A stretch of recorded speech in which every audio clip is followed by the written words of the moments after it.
In the dawn of the 20th century, a titan was born. The RMS Titanic, a marvel of engineering, was more than just a ship.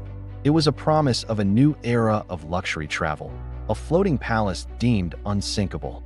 Constructed in Belfast by the White Star Line, she was the largest ship afloat, a symbol of human ambition and industrial might. Her opulent interiors, from the grand staircase to the Turkish baths, were designed to cater to the world's elite. On April 10, 1912, the Titanic embarked on her maiden voyage from Southampton, England, bound for New York City. Aboard were over 2,200 souls, a microcosm of society. In first class, millionaires and aristocrats like John Jacob Astor and the unsinkable Molly Brown enjoyed unparalleled luxury.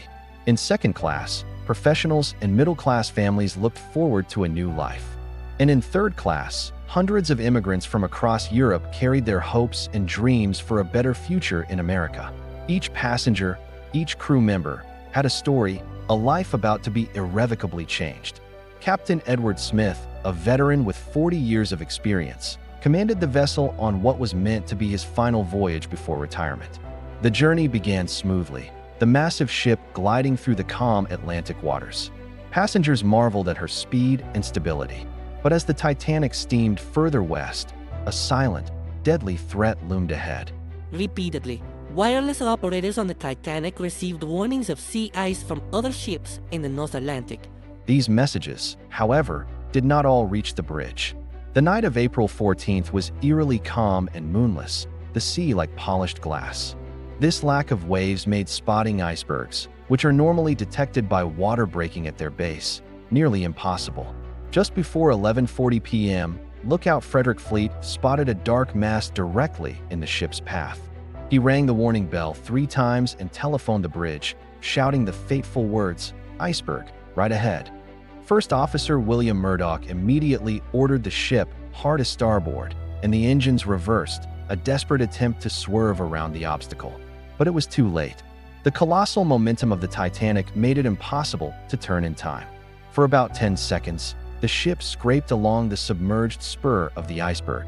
Below the waterline, the impact was catastrophic.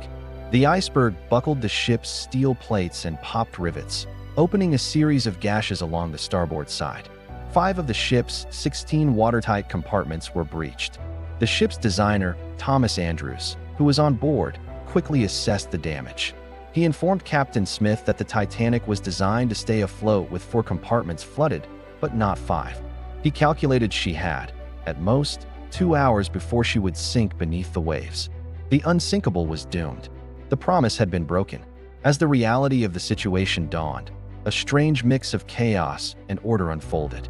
On the upper decks, many first-class passengers initially refused to believe the magnificent ship was in peril. The band famously played on, attempting to maintain calm.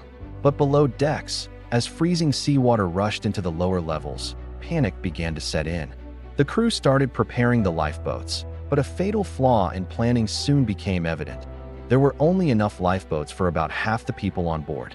The evacuation was disorganized. The women and children first protocol was enforced, but inconsistently. On one side of the ship, officers interpreted it as women and children only, sending lifeboats away partially empty. On the other side, men were allowed in if there was space. This confusion and lack of training cost precious time and lives. Flares were fired into the night sky, but a nearby ship, the Californian, failed to respond, its radio operator having gone off duty. As the ship's bow sank deeper, the angle of the deck grew steeper, making it increasingly difficult to launch the remaining lifeboats. Brave engineers worked until the very end, keeping the lights on as long as possible. As the ship's final moments approached, passengers clung to railings, prayed, or made their peace. The grand staircase was submerged, and the forward funnel collapsed, crushing people in the water. Around 2:20 a.m. on April 15th, the Titanic's stern rose high out of the water, silhouetted against the starry sky. The immense stress on the hull caused the ship to break in two between the third and fourth funnels. The bow section plunged into the depths, followed shortly by the stern, which lingered for a moment before sliding beneath the surface, taking over 1,500 people with it into the freezing Atlantic. The sounds of the sinking were replaced by the harrowing cries of hundreds of people in the water, a sound survivors would never forget. The water temperature was 4 degrees below freezing. For most, survival was impossible for more than a few minutes. In the darkness, the few lifeboats that were not full debated whether to go back. Only one, commanded by 5th Officer Harold Lowe, returned to pull a handful of survivors from the water. The rest floated in the dark, listening to the cries fade into silence. Just before 4 a.m., a light appeared on the horizon. It was the RMS Carpathia, racing at full speed through the same ice field that had doomed the Titanic. Its crew worked tirelessly to prepare for a rescue. Over the next few hours, the Carpathia picked up all 705 survivors from the lifeboats. They were the lucky few, the witnesses to a tragedy that would stun the world. The ship that was a symbol of technological prowess now lay in pieces on the ocean floor. The news of the Titanic's sinking sent shockwaves across the globe. Public inquiries were held in both the United States and Britain, leading to sweeping changes in maritime safety regulations. The International Convention for the Safety of Life at Sea, or SOLAS, was established in 1914. Key mandates included requiring enough lifeboats for everyone on board, mandating 24-hour radio watches on all passenger ships, and the creation of the International Ice Patrol to monitor icebergs in the North Atlantic. The Titanic's legacy is a profound and enduring one. For decades, the wreck lay undisturbed, a silent memorial 2.5 miles beneath the ocean's surface. Its discovery in 1985 by a team led by Dr. Robert Ballard reignited public fascination. The images of the decaying hulk, with personal artifacts scattered around it, brought the human element of the tragedy back into sharp focus. The story of the Titanic is more than just a shipwreck. It's a cautionary tale about human hubris and the dangers of overconfidence in technology. It's a story of heroism and cowardice, of class division, and of immense loss. It reminds us of the fragility of life and the power of nature.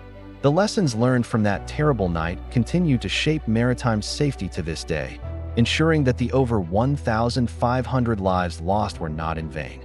The great ship may be gone, but her story, and the stories of those who sailed on her, will never be forgotten. Thank you for watching. If you found this story compelling, please like this video and subscribe to our channel for more historical documentaries.